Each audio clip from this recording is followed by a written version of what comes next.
everyone, welcome to IES Origin. I am Shruti Jha and today we are going to study a very important issue of current affairs, which is National Agriculture Code. Let's move in further. Okay so जैसा कि आप cutout में देख पा रहे हैं, ये बहुत ही रिसेंट की न्यूज है।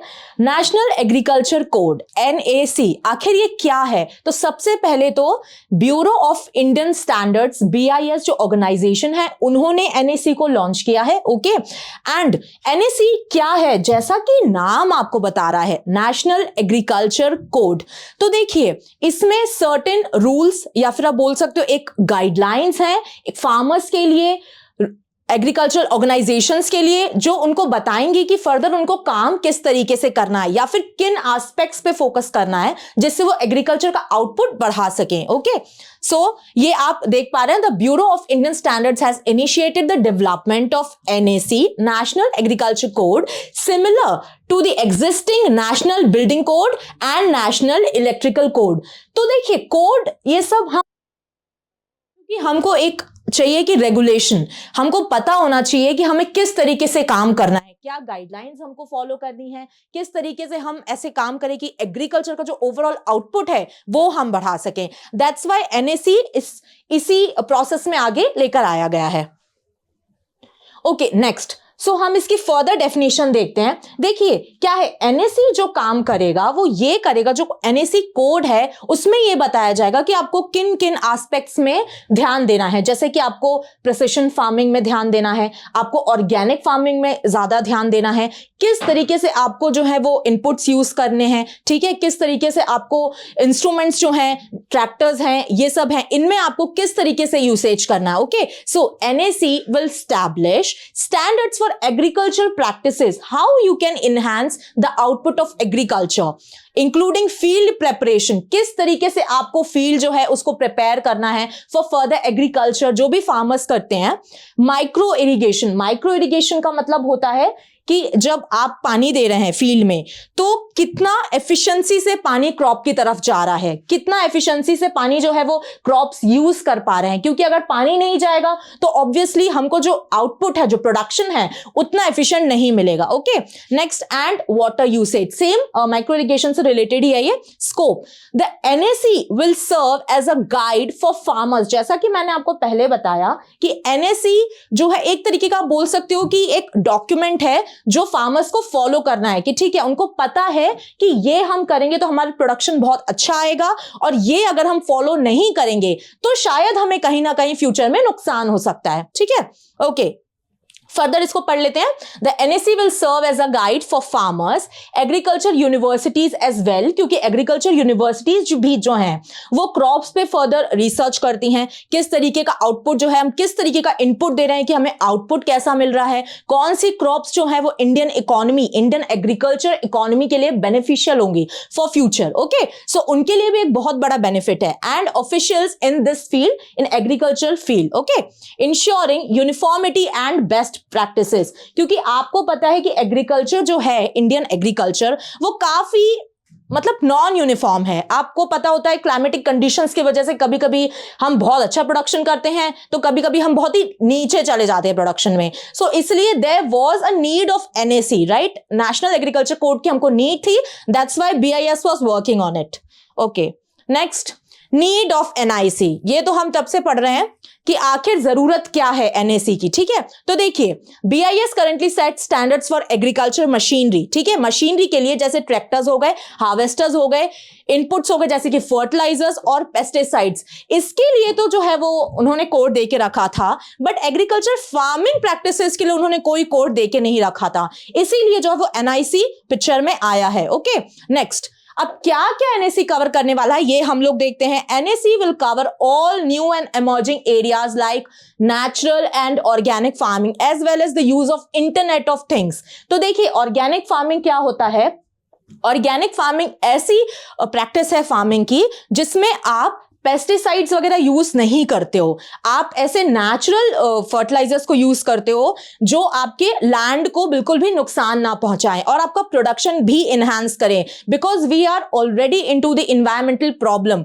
अगर हम और अपने लैंड को डिग्रेड करेंगे तो प्रोडक्शन हमारा वैसे भी अच्छा नहीं होना है और इन्वायरमेंटल प्रॉब्लम जो है वो भी इनहांस हो जाएगा। इसलिए ये सब चीजों को देखते हुए हमें जो है वो देखना है कि किस तरीके से हम ऑर्गेनिक फार्मिंग को कितने ज्यादा बार प्रैक्टिस कर रहे हैं। ओके, सो द क्रॉप्स जो इन्वॉल्व है ऑर्गेनिक फार्मिंग में वो भी हमको ज्यादा से ज्यादा प्रोड्यूस करनी है। ओके, इंटरनेट ऑफ थिंग्स ये एक बहुत ही इंपॉर्टेंट टर्म है, बहुत ही आप बोल सकते हो की टर्म है, which is now very often used, internet of things. So हम देखते हैं कि इंटरनेट ऑफ थिंग्स किस तरीके से एनएसी में हेल्प कर सकता है।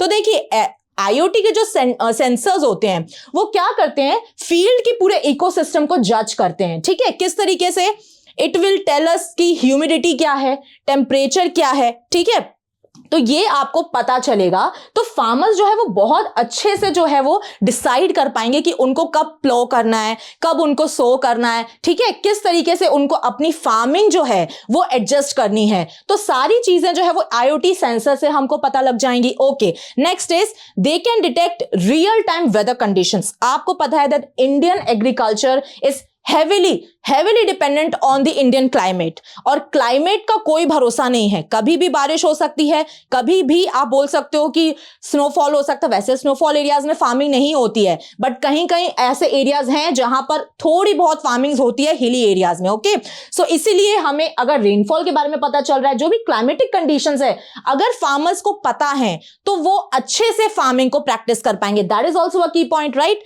Next is IoT can help farmers manage their livestock. How? तो देखिए लाइवस्टॉक में भी आपको पता है कि एग्रीकल्चर में काफी बड़ा रोल होता है लाइवस्टॉक का, और लाइवस्टॉक भी एक तरीके से अर्निंग है हमारे फार्मर्स की। ठीक है, उनकी लाइवलीहुड है। तो जो लाइवस्टॉक है उनका क्या टेम्परेचर है, ठीक है, क्या उनके इश्यूज हैं, वो भी आप आईओटी सेंसर से पता लगा सकते हो। अब रिसेंटली अभी जो ऐसा आया है कि आपको पता है कि काउस को जो है वो, या फिर जितने भी लाइवस्टॉक है, उनको एक तरीके का नियॉन बेल्ट इस तरीके से उनके जो गले में है वो लगाया जाएगा, क्योंकि क्या होता है हाईवेज पे जो है उनकी काफी ज्यादा डेथ होती है।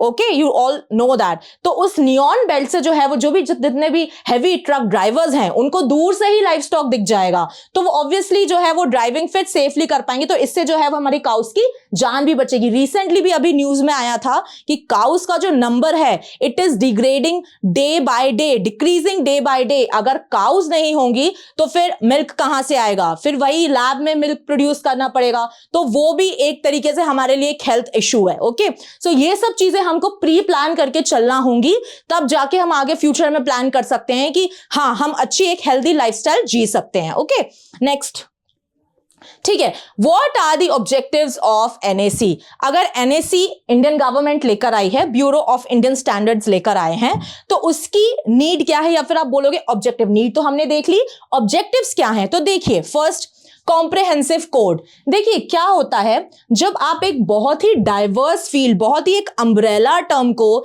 एक कॉम्प्रिहेंशन में लेकर आ जाते हो, तो जो भी उसके अंडर काम कर रहे हैं लोग, उनके लिए बहुत आसान हो जाता है कि उनको काम किस तरीके से करना है, बिकॉज उनके माइंड में एक पिक्चर क्लियर है। ठीक है, कि हाँ हमको ये रेगुलेशंस फॉलो करने हैं, हमको ये सेंसर्स लगाने हैं, या फिर हमको ये अलर्ट, वेदर अलर्ट हमको फॉलो करना है। तो इससे उनको पता रहेगा कि ठीक है अब हमें नुकसान, ऐसा नहीं है कि नुकसान हम बिल्कुल अवॉइड करेंगे, बट या थोड़े बहुत लेवल पे हम कम जरूर कर सकते हैं। Next is quality culture. Definitely when you are accepting the practices which are good for your agriculture like organic farming, micro irrigation, precision farming, so definitely you will get the quality out of it. Okay, definitely quantity is also there, but it cannot be promised, but quality definitely can be promised, because you are not using the fertilizers which are dangerous for your crops, which are dangerous for your fields. Okay, next, decision making guide. जैसा कि हमने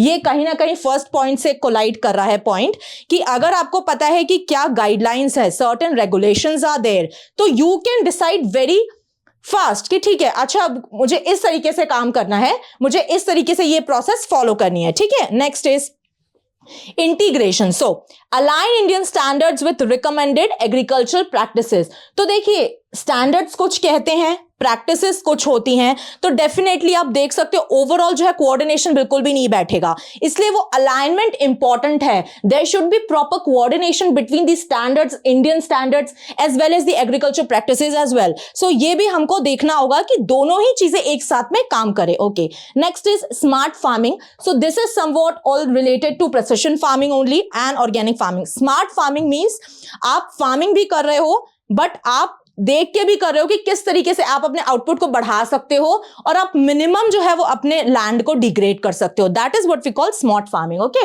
address broader agriculture aspects such as smart farming, sustainability, traceability and documentation. Because जो भी practices आप agriculture में follow कर रहे हो that should be sustainable for future term, long term के लिए आपको फार्मिंग करनी है। ठीक है, फार्मिंग ऐसी कोई चीज नहीं है कि आपने आज करी और आपने कल ड्रॉप कर दी, वो लॉन्गर टर्म के लिए अगर सस्टेनेबल बनाना है तो हमको ऐसी प्रैक्टिसेस को फॉलो करना होगा जो हमको प्रॉफिटेबल बिजनेस दें। Okay, so this was it.